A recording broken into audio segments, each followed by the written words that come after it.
Kuongezeka kwa gasi wakati wa maandamano ya kuipinga serikali kumeibua wasiwasi jinsi gesi ya vitoa machozi inavyoathiri baadhi ya wananchi.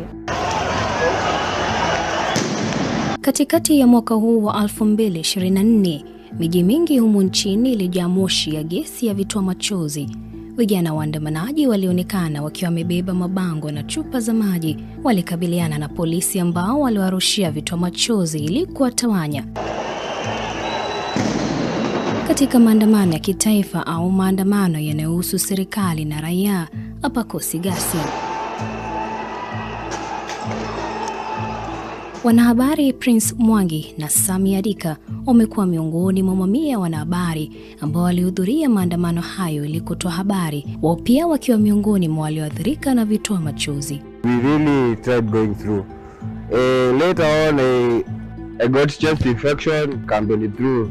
There are a lot of tear gas that to intake during that time. In the near future, one of the most important things as a journalist, and I would always make sure I have, is protective gears, from mask, from to head gears, and also just chest vest, making sure that I keep safe while updating Kenyans. Wanasaikolojia wanasema kuwa milipuko ya vitoa machozi inayotumiwa kuwatawanya waandamanaji na madhara kwa waathiriwa.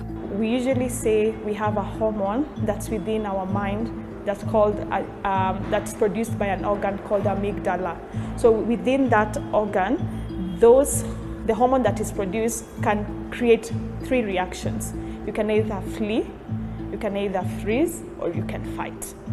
So you will find as agencies out there, in the short term, out of hearing that bang, or even hearing that canister that has been drawn, fear will, in the short term, come in. Then with it also there are a bit of anxiety, which can be brought about with either you'll see palpitation, one's heart beating, either someone, like now when we are saying you'll freeze, you'll find others probably even peeing on themselves, going a number 1. So basically it is a place of saying, yes, there's a mental effect to the mandamanos that we are having. But it's up to us to be able to address these people and find out how far or how much have they been really affected. Mwanasaikolojia Patience Mwema anasema watu wenye ugonjwa mfadhaiko baada kiwewe, yaani PTSD, wana uwezo mkubwa wa kuathirika na milipuko ya mabomu ya vitoa machozi. You'll find someone has lost a friend. They went probably a brother and a sister for mandamano, and they lost their sibling in that. They lost a friend who was probably on the forefront.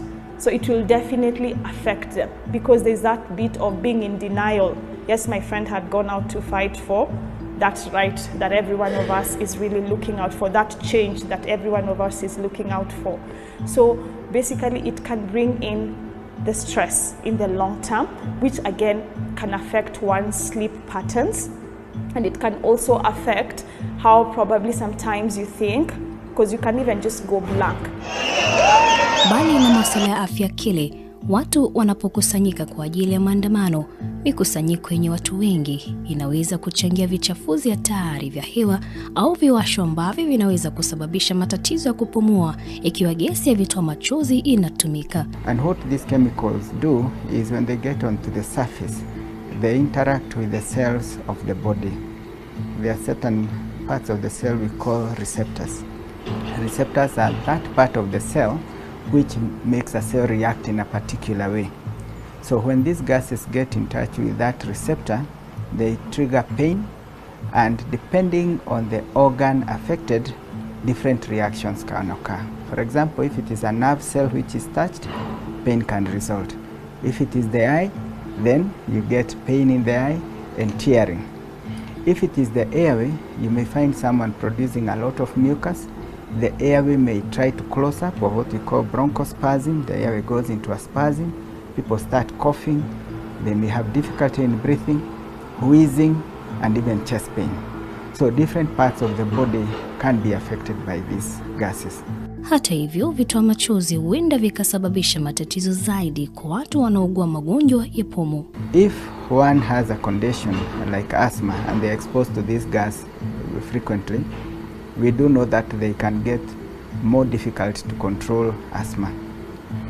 Some researchers have also said that there is a possibility the exposure to tear gas may cause increased tendency to get infections easily. For example, even simple old-fashioned influenza can attack a person who has recently been exposed to tear gas easier compared to that person who has not been exposed. Some papers actually on research have said that it is possible this could even, the exposure could even lead to cancers. But you see, if it is 1 or 2 cases which are reported, one may not put a stamp that it does cause cancer. But there is that fear that if there is repeated or long-term exposure, it may lead to some forms of cancer. Walakini ni muhimu kuchukua tahadhari za haraka na madhubuti ili kupunguza athari zake. The most important thing is, number one, move away from where that canister has exploded and there's a huge, thick cloud of the gas. Number two is getting rid of the powder or the gas from your skin. And how do we do that? Number one is removing the clothes which are contaminated if one can. I'm imagining someone running in town removing their clothes. That will be a bit difficult. But as soon as you can, please remove those clothes. Thoroughly wash your face, wash your body if the exposure is everywhere. And I have seen people using Colgate or other kind of toothpastes. Those may not really help. So just old-fashioned water and soap is important. Remember, if the clothes are exposed to the powder, they may remain contaminated for a long time. So sometimes just washing once may not be enough.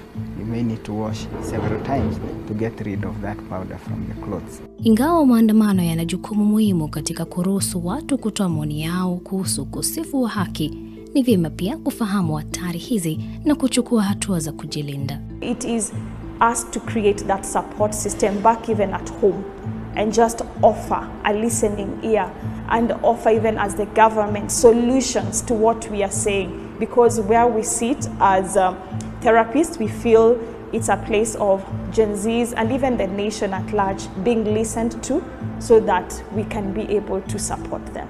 So what I can say, it is something that we can really work on. It's not like it's something, yes, the short-term and the long-term effects that are quite psychological, they can be handled, and that is through therapy. And as I said, we have pro bono services that are being provided, and also we have now the support I am saying, like back at home. Can we be able to listen to these people and tell them, yes, we are hearing you. When it comes to the journalists like you, so when you come back to the workplace, have you been given probably a place of debrief?